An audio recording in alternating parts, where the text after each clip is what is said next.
Video में हम लोग देखेंगे क्लास 8 हिस्ट्री की बुक का chapter 7 civilising the native and educating the nation का पार्ट 2। तो इससे पहले हम लोग पार्ट 1 देख चुके हैं। पार्ट 1 में हम लोगों ने काफ़ी कुछ देखा था कि किस तरीके से अंग्रेज़ों को हमारे जो एजुकेशन सिस्टम है वो सही नहीं लगता था। फिर ओरिएंटलिस्ट कौन होते थे? ओरिएंटलिस्ट वो लोग होते थे जो ईस्ट, क्योंकि देखिए अर्थ है, जैसे कि अर्थ ऑलमोस्ट दो पार्ट्स में अगर हम लोग बांट रखी है हम लोगों ने ऐसे करके, तो इधर वाला पार्ट ईस्ट है, इधर वाला वेस्ट है। तो ईस्टर्न वाला जो पार्ट है इसमें मेनली एशिया कवर होता है। तो जो वेस्टर्न वाला पार्ट है वो ईस्ट को कहता था कि भाई ये बेकार है, इसमें कुछ नहीं है। और ओरिएंटलिस्ट वो लोग होते थे जो ईस्टर्न लैंग्वेज को, लिटरेचर को पढ़ते थे। तो अंग्रेज़ों ने कहा कि ओरिएंटलिस्ट लोग ठीक नहीं है, और ये जो हेनरी थॉमस क्रूब है और जोन्स विलियम्स है, इन लोगों ने मतलब जो भी सोसाइटी वगैरह सेटअप करी थी, एशियाटिक सोसाइटी ऑफ बंगाल, ये ठीक नहीं है और इसको हमें हटाना है। हटाना क्या है? मतलब इसमें जो लैंग्वेज पढ़ाई जा रही है वर्नैकुलर लैंग्वेज क्या होती है? वर्नैकुलर लैंग्वेज का मतलब होता है जो लोकल लैंग्वेज होती है। तो ये सब चीज़ें अंग्रेज़ों को पसंद नहीं आ रही थी, तो अब उन लोगों ने क्या करा कि grave errors of the east के नाम से एक थ्योरी निकाली और कहा कि भाई जो ईस्ट है ना, इंडिया है और बाकी चाइना जापान, सब बेकार है, इनमें पढ़ाई लिखाई का कुछ है नहीं, तो हम लोगों को अपनी इंग्लिश लैंग्वेज इनको पढ़ानी चाहिए। और ये मतलब बेकार समझते थे, कहते थे कि अरेबिक, संस्कृत लैंग्वेजेस ये सब ठीक नहीं है और हमें इंग्लिश पढ़ानी चाहिए। जैसे कि जेम्स मिल के बारे में हम लोगों ने फर्स्ट चैप्टर में पढ़ा था, उसको पसंद नहीं था इंडिया, कुछ भी बोलता था इंडिया के बारे में, एंशिएंट टाइप्स। तो जेम्स मिल जो था वो ओरिएंटलिस्ट पे अटैक करता है। ओरिएंटलिस्ट वो लोग थे जो कि इंडिया के लैंग्वेज, इंडिया के कल्चर को पढ़ाने के फेवर में बातें किया करते थे। तो जेम्स मिल कहता है कि भाई ये सब ठीक नहीं है, और ब्रिटिश एफर्ट उसने कहा कि होना चाहिए कि हम लोग जो नेटिव्स है ना, नेटिव्स कौन लोग होते हैं? जो उस पर्टिकुलर रीजन के रहने वाले लोग होते हैं। इंडिया के नेटिव्स इंडियंस हम लोगों के, तो नेटिव्स जो है उनको ब्रिटिश को रिस्पेक्ट करना चाहिए, उनके कल्चर की इज्जत करनी चाहिए। और अगर हम ऐसा चाहते हैं, और what they respected in order to please them and win a place in their heart, तो मतलब उनको इंग्लिश पढ़ानी चाहिए। बेसिकली ये था जेम्स मिल का कहना। और एम होना चाहिए एजुकेशन का कि टीच करें यूजफुल एंड प्रैक्टिकल चीज़ें, मतलब जो चीज़ें ज़रूरी हो, जो चीज़ें रोज़मर्रा मतलब प्रैक्टिकल हो, जिससे जॉब मिल सके, इस तरीके की चीज़ें पढ़ानी चाहिए, ऐसा जेम्स मिल ने कहा। तो इंडियंस को हमें साइंटिफिक और टेक्नोलॉजिकल एडवांसेस जो कि हो रहे हैं ना वेस्ट में, उनसे अवगत कराना चाहिए, उनसे इंट्रोड्यूस कराना चाहिए, रादर की पोएट्री और ये लिटरेचर है वही पढ़ाते रहे। तो वैसे अगर इस जिस टेक्स्ट में यहाँ पे लिखा हुआ है वो तो चलो ठीक था कि साइंटिफिक नॉलेज के बारे में जो भी डेवलपमेंट हो रहे थे, जो भी अच्छी चीज़ें डेवलप हो रही थी वेस्टर्न रीजन में, यूरोप में या फिर ब्रिटेन में, उनको इंडियंस पढ़े, ये चीज़ सही थी। बट इंडिया के कल्चर को, इंडिया अपने लिटरेचर को बिल्कुल ना पढ़े, ये चीज़ तो गलत ही थी ना। तो ये चीज़ कही गई। अब by the 1830s the attack on the orientalist, अब 1830s आते आते जो ओरिएंटलिस्ट पे अटैक था, मतलब कि भाई ओरिएंटलिस्ट जो है इंडिया की लैंग्वेज, कल्चर ये सब पढ़ाया जाए, बिल्कुल मतलब इस पर मनाही कर दी गई कि भाई इंडिया की लैंग्वेज, इंडिया के कल्चर ये सब पढ़ाई की क्या ज़रूरत है। थॉमस बेनिंगटन मकॉले, अब इसको मकॉले से आप लोग याद रख सकते हैं। मकॉले बहुत ज़्यादा क्रिटिकल था कि भाई इंडिया तो बिल्कुल ही खराब है, इंडिया की लैंग्वेज, इंडिया का कल्चर, इंडिया का लिटरेचर, इंडिया की पढ़ाई लिखाई, एजुकेशन सब बेकार है, और अगर हम इसमें पैसा लगाएंगे ब्रिटिश अपना, तो वो पैसा डूबेगा। तो वो कहता था कि इंडिया जो है ना एक अनसिविलाइज्ड कंट्री है, मतलब इंडिया के लोग बिल्कुल बेकार है, मतलब पढ़े लिखे नहीं है, अनसिविलाइज्ड है, अभद्र लोग हैं यहाँ के, उनको सिविलाइज करना पड़ेगा, उनको एक अच्छा इंसान बनाना पड़ेगा। इसलिए वो कहता था कि ईस्ट की, यानी कि इंडिया की कोई भी नॉलेज की ब्रांच ऐसी नहीं है जो कि इंग्लैंड से कंपेयर की जा सके। इंग्लैंड की पढ़ाई लिखाई बहुत अच्छी है, इंडिया की बहुत बेकार है। और हु कुड डिनाई डिक्लेयर्ड मकॉले कह सकता है कि मकॉले कहता था कि एक सिंगल शेल्फ हो, मतलब 10 किताबें आप रख दो यूरोप की, और पूरा का पूरा इंडिया का लिटरेचर, अरब का लिटरेचर एक साथ मिला करके रख दो, तो जो एक शेल्फ है ना इंग्लिश की, वो ज़्यादा इंपॉर्टेंट होगी, ज़्यादा सही होगी, क्योंकि जो इंडिया का लिटरेचर है, संस्कृत का, अरेबिया का, सब कुछ बहुत ही ज़्यादा खराब है, ऐसा मकॉले का मानना था। उसने कहा कि ब्रिटिश गवर्नमेंट जो है इंडिया में, उसको वेस्ट नहीं करनी चाहिए ओरिएंटल लर्निंग में अपना पैसा। ओरिएंटल लर्निंग क्या थी? इंडिया का कल्चर जो है, इंडिया की लैंग्वेज, इंडिया का लिटरेचर को पढ़ाने के लिए ब्रिटिशर्स को बिल्कुल भी पैसा नहीं खराब करना चाहिए, वो तो वेस्ट ऑफ मनी है। काफ़ी सारी एनर्जी और पैशन के साथ मकॉले ने एम्फेसाइज किया कि भाई इंग्लिश को हमें पढ़ाना चाहिए। तो मकॉले ने कहा कि भाई इंग्लिश पढ़ाना बहुत ज़्यादा ज़रूरी है। इससे क्या होगा, इंडियंस जो है वो इंग्लिश भाषा को समझ पाएंगे और हमारा इंग्लिश का जो फाइनेस्ट लिटरेचर है और वर्ल्ड में क्या क्या चीज़ें हो रही हैं ये सब उन्हें पता लगेगा। वेस्टर्न वर्ल्ड में क्या क्या डेवलपमेंट्स हो रही है, वेस्टर्न वर्ल्ड की साइंस, वहाँ की फिलोसफी, वहाँ पे जो भी कुछ चल रहा है वो इनको अच्छे से पता लगेगा। इंग्लिश जो है वो अगर हम लोगों को पढ़ाएंगे तो उनका टेस्ट चेंज करेगा, उनकी वैल्यूज चेंज करेगी और उनकी कल्चर चेंज हो जाएगा। तो अगर इंग्लिश लैंग्वेज पढ़ाएंगे तो अपना कल्चर इंडियंस भूल जाएंगे और ब्रिटेन में जिस तरीके से रहन सहन है, वहाँ के तौर तरीके हैं जीने के, उसको इंडियंस अपना लेंगे। ये कह रहा था मकॉले का। और वहाँ पे जो फिर सामान प्रोड्यूस होगा, अगर उनके जैसी हर मतलब टेस्ट हो जाएगा उनके जैसा, इंग्लिश जैसा, इंग्लिश लोगों जैसा, उनके जैसे कपड़े पहनने शुरू कर देंगे तो ब्रिटेन की इंडस्ट्रीज को भी तो फायदा होगा क्योंकि उनका सामान इंडिया में बिकना शुरू हो जाएगा। तो ये सारी की सारी इन लोगों की प्लानिंग थी। तो मकॉलेज मिनट आया 1835 में। मकॉलेज मिनट में क्या था, कोई मिनट नहीं था, इसमें पूरी एक स्पीच टाइप की थी जिसमें इंग्लिश लैंग्वेज की इंपॉर्टेंस के बारे में बताया गया था और किस तरीके से जो मीडियम ऑफ इंस्ट्रक्शन है ना स्कूल्स में, हायर एजुकेशन में, वो ओरिएंटल नहीं होगा। मीडियम ऑफ इंस्ट्रक्शन मतलब पढ़ाई लिखाई का जो जैसी किताबें होंगी वो सारी की सारी इंग्लिश में होंगी।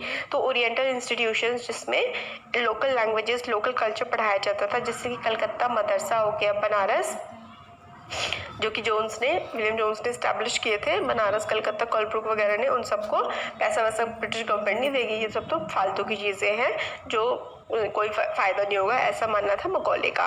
तो उसने कहा कि ये सारे के सारे जो इंस्टीट्यूशंस है ना जो पढ़ा रहे हैं ओरिएंटल लैंग्वेज, मतलब संस्कृत हो गया, उर्दू हो गया, पर्शियन हो गया, ये टेम्पल ऑफ डार्कनेस है, मतलब ये तो अंधेरा फैला रहे हैं, कोई फ़ायदा नहीं होगा। और इसकी वजह से जो है ये सब चीज़ें एकदम खराब होती जा रही है। इंग्लिश टेक्स्ट बुक पढ़ानी चाहिए स्कूल्स में ताकि लोगों का भला हो। तो ऐसा माना था मकॉले का कि इंग्लिश भाषा से ही लोगों का भला हो सकता है। लैंग्वेज ऑफ द वाइस, तो मकॉले कहता था कि भाई ये तो होशियारों की लैंग्वेज है। सारी की सारी पार्टीज एग्री कर रही थी कि कॉमन जो लैंग्वेज है ना नेटिव्स की, वो इंडिया की बिल्कुल बेकार है, उसमें कोई लिटरेचर नहीं है, कोई साइंटिफिक इंफॉर्मेशन नहीं है और वो इतनी खराब है कि जब तक उसको सुधारा ना जाए तब तक उसमें इंग्लिश का भी लिटरेचर ट्रांसलेट नहीं किया जा सकता। ऐसा मकॉले ने कहा था कि इंडिया की लैंग्वेज तो इतनी खराब है कि उनमें कुछ है ही नहीं। तो practical one of the practical uses of dispatch, मतलब वुड्स डिस्पैच जो था, अच्छा हाँ यहाँ पे यहाँ तक हमने देख लिया था कि इंग्लिश का कल्चर बहुत अच्छा है, इंग्लिश भाषा बहुत अच्छी है, इंडिया का सब कुछ बेकार है। अब एजुकेशन फॉर कॉमर्स, मतलब पढ़ाई लिखाई व्यापार के लिए। तो देखिए 1854 आते आते कोर्ट ऑफ डायरेक्टर्स जो थे ना ईस्ट इंडिया कंपनी के लंदन में, देखिए लंदन में कंपनी थी एक, पहले अंग्रेज हमारे देश में व्यापारियों के तौर पर आए थे, वो कोई राजवाज करने के उससे नहीं आए थे कि हम इन्हें गुलाम बना लेंगे, बट धीरे धीरे उन्होंने हमारे देश में देखी कमियां और उन्होंने कर लिया, राज हरा दिया यहाँ के राजाओं को। तो 1854 में कोर्ट ऑफ डायरेक्टर्स क्या था, कंपनी का एक पार्ट था। ईस्ट इंडिया कंपनी का जो कोर्ट ऑफ डायरेक्टर था लंदन में, उन्होंने एक एजुकेशनल डिस्पैच भेजा गवर्नर जनरल ऑफ इंडिया। उस समय पे गवर्नर जनरल होने लगे थे, ये इससे पहले के चैप्टर्स में हम लोग पढ़ चुके हैं। तो 1854 में तो लगभग 100 साल होने वाले थे उनको राज करते करते हमारे देश पे। तो उन्होंने एक एजुकेशनल डिस्पैच भेजा कि भाई इस तरीके से इस देश की, इंडिया की पढ़ाई लिखाई होगी, जिसको वो चार्ल्स वुड ने भेजा। तो इसको वुड्स डिस्पैच के नाम से ही फेमस हो गया कि एजुकेशन फॉर कॉमर्स। तो मतलब वुड्स डिस्पैच आया 1854 में कि किस तरीके से पढ़ाई लिखाई होगी। इसमें एक एजुकेशन पॉलिसी आउटलाइन की गई जो कि इंडिया में फॉलो की जाएगी और एम्फेसाइज किया गया, मतलब जोर दिया गया कि practical benefits of system of European learning की, जो यूरोप में जिस तरीके से पढ़ाई लिखाई होती है। तो पहले मकॉले मिनट आया था, है ना, 1834 के टाइम पे। तो उन्होंने कहा था कि भाई 1835 में कि इंग्लिश लैंग्वेज पढ़ाई जानी चाहिए और जो लोकल भाषाएं हैं उनसे कोई फ़ायदा नहीं होगा। अब दोबारा से 1854 में वुड्स डिस्पैच आया, उसने भी यही कहा कि यूरोप में जो लर्निंग है वही अच्छी है और ओरिएंटल नॉलेज को स्टॉप कर दिया जाए, इससे कोई फ़ायदा नहीं होने वाला। ओरिएंटल नॉलेज मतलब लोकल। तो अदर प्रैक्टिकल यूज जो थे डिस्पैच के, वो थे इकोनॉमिक, मतलब व्यापारी तौर पर, पैसे के तौर पर क्या फ़ायदा होगा। यूरोपियन लर्निंग उसने कहा कि अनेबल करेगी इंडियंस को कि भाई क्या फ़ायदे हैं flow from expansion of trade. तो यूरोपियन लर्निंग जो है उससे पता लगेगा इंडियंस को कि भाई व्यापार होगा तो कितना ज़्यादा फ़ायदा होगा, ट्रेड एंड कॉमर्स से कितना फ़ायदा होता है, और उनको इंडियंस को समझ में आएगा developing the resources of the country, कि इंडिया अपने देश के जो रिसोर्स हैं उनको डेवलप करो और हमें भेजो, हम फैक्ट्री में काम में ले लेंगे। तो मतलब खैर ये सब लिखा नहीं गया था, बट उनका मतलब यही था कि किस तरीके से अगर इंग्लिश भाषा वो पढ़ेंगे और इंग्लिश भाषा में पढ़ाई लिखाई करेंगे तो वो कितने ज़्यादा आगे बढ़ेंगे, उनके देश का व्यापार बढ़ेगा। इस तरीके की बातें डिस्पैच में लिखी गई थी। और उन्होंने कहा कि इंट्रोड्यूस अगर वो करेंगे यूरोपियन वे ऑफ लाइफ से तो इंडियंस का टेस्ट अच्छा हो जाएगा। इंडियंस का टेस्ट, उनकी ज़रूरतें, उनकी डिज़ायर्स और क्रिएट कर देंगे डिमांड फॉर इंडियन गुड्स। तो मतलब जो सामान ब्रिटेन में प्रोड्यूस होगा उस सामान की डिमांड भी तो क्रिएट होगी अगर हम लोगों को इंग्लिश भाषा में पढ़ाया जाएगा, उनके ही कल्चर के बारे में पढ़ाया जाएगा कि और हमें बताया जाएगा कि भाई उनका कल्चर कितना अच्छा है, वो कितने अच्छे से चाय पीते हैं, कितने अच्छे से कपड़े पहनते हैं। भाई हमारे दिमाग में वही चीज़ें बैठ गई हैं, आज भी बैठी हुई है, तभी तो हमारे देश में आज भी जो बाहर के कल्चर को काफ़ी ज़्यादा फॉलो किया जाता है, काफ़ी ज़्यादा अच्छा समझा जाता है, अपने कल्चर को नीचे समझा जाता है। तो ये सारे के सारे वो उन्होंने जड़ें बिठा रखी है हमारे दिमाग में तब से ही, सालों से। तो वुड्स डिस्पैच आया था, उन्होंने कहा कि भाई अगर वुड्स डिस्पैच के वो हम लोग अपनी अकॉर्डिंग उन्हें पढ़ाएंगे इंडियंस को तो वो हमारे जैसा टेस्ट डेवलप कर लेंगे, हमारे जैसे कपड़े पहनेंगे, हमारे जैसे उनकी सोच हो जाएगी, तो हमारा व्यापार भी बढ़ेगा। तो इंडियंस जो हैं वो अप्रिशिएट करने लगेंगे जो भी कुछ आएगा यूरोप से। वुड्स डिस्पैच ने ये भी आर्ग्यू किया कि यूरोपियन लर्निंग जो है इम्प्रूव कर देगी मॉरल करेक्टर्स ऑफ इंडियंस को। मतलब उन्होंने कहा कि हम लोग मॉरली ठीक नहीं है, हमारा जो है मॉरल कंडक्ट, हमारे तौर तरीके जीवन जीने के वो खराब है। उन्होंने कहा कि अगर वुड्स डिस्पैच ने ये भी कहा कि अगर यूरोपियन लर्निंग होगी तो इंडियंस ज़्यादा ट्रूथफुल हो जाएंगे, ज़्यादा ऑनेस्ट हो जाएंगे, मतलब ज़्यादा सच्चे और ज़्यादा अच्छे हो जाएंगे। मतलब पहले जो लोग हैं वो चोर है, इंडियंस कि जो बेसिक नेचर है वो चोरी करने का है, बेसिक नेचर उनका धोखा देने का है। अगर इंडियंस इंग्लिश पढ़ेंगे तो वो सच्चे हो जाएंगे, ऑनेस्ट हो जाएंगे, ट्रूथफुल हो जाएंगे। इसने सप्लाई की और सप्लाई कर देंगे कंपनी को सिविल सर्वेंट्स जो कि ट्रस्टेड हो जाएंगे। मतलब छोटी क्लर्क लेवल की नौकरी करने के लिए इंडिया से सस्ते लोग भी मिल जाएंगे इनको, फिर ब्रिटेन के तो महंगे पड़ते हैं इन्हें। लिटरेचर जो है ईस्ट का वो सिर्फ ग्रेव एरर्स, मतलब बहुत ही खराब एरर्स से, गलतियों से नहीं भरा हुआ है, बल्कि लोगों में सेंस ऑफ ड्यूटी भी नहीं लाता, मतलब अच्छा इंसान भी नहीं बनाता है, लोगों को काम के प्रति कमिटमेंट भी नहीं देता है। और जो स्किल्स चाहिए होती है ना एडमिनिस्ट्रेशन के लिए, मतलब काम करने के लिए जो चीज़ें चाहिए होती है वो भी जो ओरिएंटल एजुकेशन है, इंडिया की एजुकेशन है, वो लोगों को प्रोवाइड नहीं करती है।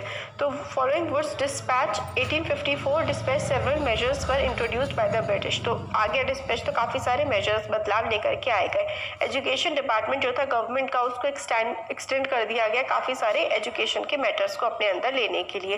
काफ़ी सारे स्टेप्स लिए गए ताकि यूनिवर्सिटीज़ भी इस्टेब्लिश की जाए। 1857 में जो सिपाही म्यूटिनी हुई थी ना, जिसके बारे में हम लोगों ने इससे पहले के चैप्टर में पढ़ा था, दिल्ली में, मेरठ में, उससे पहले कलकत्ता, मद्रास और बॉम्बे में यूनिवर्सिटी एस्टैब्लिश हो गई थी।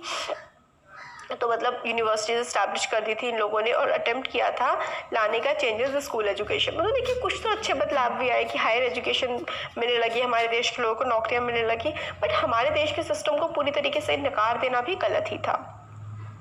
तो ये है वुड्स डिस्पैच में। और an argument for European knowledge, तो वही वुड्स डिस्पैच कहता है कि ओरिएंटल लर्निंग जो है बिल्कुल बेकार है, एजुकेशन जो होगी बाहर की होगी, मतलब यूरोप की एजुकेशन होगी तो European knowledge, European science, European art, literature जो भी है वो इंडिया में फैलेगा और इंडिया के लोग होशियार बनेंगे। यहाँ का फर्क है तो इंडिया के लोग बेवकूफ़ बन रहे हैं। तो बॉम्बे की यूनिवर्सिटी की जो बन रही थी वो दिखा रहे हैं इसमें। अब आता है डिमांड फॉर मॉरल एजुकेशन। यहाँ पर ये जो है मकौले ये लिखता है, खैर मकौले का भी है इसमें और थोड़ा सा विलियम कैरी है, तो कैरी का है यहाँ पर। तो इसमें ये लिखते हैं कि argument for practical education strongly criticise किया था क्रिश्चियन मिशनरी ने इंडिया में। तो क्रिश्चियन मिशनरी कौन होते थे? देखिए, एक तो अंग्रेज थे जो कि शासन करने आए थे, उन्हें पैसा कमाने से मतलब था। क्रिश्चियन मिशनरी वो लोग होते थे जो चाहते थे कि इंडिया के लोगों का धर्म बदल दिया जाए, मतलब इंडिया के लोगों को क्रिश्चियन बना दिया जाए, वो क्रिश्चियन मिशनरी होते थे। तो 19वीं सेंचुरी में काफ़ी ज़्यादा क्रिश्चियन मिशनरीज आने लगे और उन्हें लगा कि भाई इंडिया के एजुकेशन सिस्टम ठीक नहीं है, इसको इम्प्रूव किया जाए, और इंडिया का जो सिस्टम है ओरिएंटल एजुकेशन का वो गलत है, इनको क्रिश्चियन एजुकेशन दी जानी चाहिए। तो 1813 तक ईस्ट इंडिया कंपनी जो है वो क्रिश्चियन मिशनरीज को नहीं आने देती थी इंडिया में। क्यों? क्योंकि इन्हें लगता था कि अगर बहुत ज़्यादा धर्म परिवर्तन करने की लोग कोशिश करेंगे तो इंडिया के लोग तो हैं ही ऐसे, अपने धर्म को बहुत ज़्यादा वो करते हैं, मानते हैं, तो ये हमारे खिलाफ खड़े हो जाएंगे। तो स्टार्टिंग में तो 1813 में तो मिशनरी की एक्टिविटीज़ से मतलब इन्होंने ज़्यादा करने नहीं दी अंग्रेज़ों ने। फिर धीरे धीरे जो है दूसरे इलाकों में जहाँ पर इनका ज़्यादा कंट्रोल नहीं था अंग्रेज़ों का, वहाँ पर जा कर के क्रिश्चियन मिशनरीज़ ने काम करना शुरू कर दिया। जैसे कि सीरमपुर एक इलाका था जो कि डैनिश भी लोग होते हैं, उधर यूरोप के होते हैं, वो लोग भी इंडिया पे आकर के काफ़ी सारे एरिया पे थोड़ा बहुत टाइम के लिए कंट्रोल था, तो वहाँ पर इन्होंने क्रिश्चियन मिशनरीज से काम करना शुरू कर दिया। और प्रिंटिंग प्रेस को 1800 में सेटअप किया गया और सिरमपुर में ही कॉलेज को 1818 में इस्टेब्लिश कर दिया गया था। फिर उसके बाद मिशनरी स्कूल्स जो है धीरे धीरे 19वीं सेंचुरी आते आते पूरे के पूरे इंडिया में आज भी जो सेंट मेरी और इस टाइप के जो होते हैं ना, ये सारे के सारे पहले क्रिश्चियन मिशनरीज जनरली इस्टेब्लिश किए गए। खैर अब तो खुद भी खोलने लगे इंडिया के लोग भी इस नाम से, बट पहले यही होते थे। फिर जो ये अंग्रेज जो मिशनरीज होते थे ये कहते थे कि इंडिया की एजुकेशन बेकार है, यहाँ की ओपिनियन ठीक नहीं है और इनको इंग्लिश एजुकेशन दी जानी चाहिए। सीरमपुर कॉलेज जो है हुगली रिवर कलकत्ता सीरमपुर वाले रीजन में ये कॉलेज बनाया गया, स्कूल बनाया गया। अब what happen to the local schools जो थे उनका क्या हुआ? लोकल स्कूल्स के बारे में पहले हम लोग देखेंगे, फिर हम लोग आगे का देखेंगे। तो ये है लोकल स्कूल्स का क्या हुआ। क्या आपको कोई भी आइडिया है कि बच्चों को ब्रिटिश टाइम से पहले कैसे पढ़ाया जाता था? तो देखिए एक विलियम एडम की रिपोर्ट है, इसमें हमें पता लगता है कि इन 1830s के टाइम पर विलियम एडम्स एक स्कॉटिश मिशनरी था। स्कॉटिश मिशनरी का मतलब है ये वही अपना धर्म प्रसार करने आया था, क्रिश्चियनिटी फैलाने। तो स्कॉटिश मिशनरी था, उसने बंगाल को टूर किया, बिहार को टूर किया और उसने मतलब एक रिपोर्ट बनाई जिसमें वर्नैकुलर एजुकेशन का किस तरीके से प्रोग्रेस हो रहा है, वर्नैकुलर एजुकेशन मतलब लोकल एजुकेशन किस तरीके से काम करती है, ये विलियम एडम ने रिपोर्ट बनाई। तो एडम ने पाया कि लगभग 1 लाख पाठशाला है जो कि बंगाल और बिहार में, सिर्फ बंगाल बिहार में 1 लाख पाठशाला थी और हर पाठशाला में लगभग सिर्फ 20 स्टूडेंट्स हैं। और पाठशाला में तो 20 स्टूडेंट्स हैं हर पाठशाला में और 1 लाख पाठशाला है, तो लगभग 20 लाख पाठशाला थी जो कि बच्चों को एजुकेशन प्रोवाइड कर रही थी। और उसमें मतलब हर कोई पढ़ता था, अमीर लोग हो गरीब लोग हो सब एक साथ पढ़ते थे। और जनरली वो पाठशालाएं जो है या तो लोकल टीचर खुद ही बना लिया करते थे अपने घरों वगैरह में, या फिर जो आसपास के अमीर लोग होते थे वो डोनेशन वगैरह देते थे और उससे वो पाठशालाएं चला करती थी। सिस्टम ऑफ एजुकेशन काफ़ी ज़्यादा फ्लेक्सिबल था और आज के जो स्कूल से ऐसा नहीं था। उस समय पर कोई पर्टिकुलर फीस नहीं होती थी, कोई प्रिंट वाली किताबें नहीं होती थी, कोई स्कूल की बिल्डिंग नहीं होती थी, बेंचेस चेयर ब्लैक बोर्ड वगैरह ऐसा कुछ नहीं होता था, ना ही रोल नंबर्स होते थे, ना ही एनुअल एग्जामिनेशंस होते थे, कोई रेगुलर टाइम टेबल भी नहीं होता था। ज़्यादातर बनियन के ट्री बरगद के पेड़ के नीचे बैठ करके क्लासेस लगाई जाती थी और विलेज के कोने पर ये क्लासें लगती थी और ज़्यादातर शॉप टेम्पल या फिर गुरु के घर पे ही ये लगा दी जाती थी या फिर मंदिरों में पढ़ाया जाता था। और टीचर की मतलब जो पेरेंट की इनकम होती थी उसके हिसाब से ही वो फीस दे दिया करते थे। अमीर बच्चे ज़्यादा पे करते थे, गरीब बच्चे कम पे करते थे। और टीचर जो है वो ओरली पढ़ाते थे और गुरु डिसाइड करते थे क्या पढ़ाना है और स्टूडेंट की ज़रूरतों के हिसाब से टीचर पढ़ाया करते थे। और स्टूडेंट्स जो है सारे के सारे चाहे किसी भी एज के हो एक ही क्लास में बैठ करके पढ़ा करते थे, एक ही प्लेस पे। गुरु जो है वो सारे बच्चों से सेपरेटली इंटरैक्ट करता था और उनकी ज़रूरत के हिसाब से पढ़ाता था। एडम्स ने डिस्कवर किया कि फ्लेक्सिबल सिस्टम जो है वो लोकल नीड्स के हिसाब से है। फॉर इंस्टेंस क्लासेस जब जो होती है हार्वेस्ट, जब खेतों में कटाई का काम होता है तब क्लासेस नहीं चलती है। इससे जो गरीब बच्चे हैं जो कि खेतों में काम करते हैं वो भी पढ़ पाते हैं। पाठशाला जो है जब फसलें कट जाती हैं फिर से स्टार्ट हो जाती है, तो पीजेंट्स फैमिली जो किसानों के बच्चे हैं वो भी अच्छे से इसलिए पढ़ाई कर पाते हैं। तो विलेज की पाठशाला का देखिए ये सीन हमें दिखा रखा है।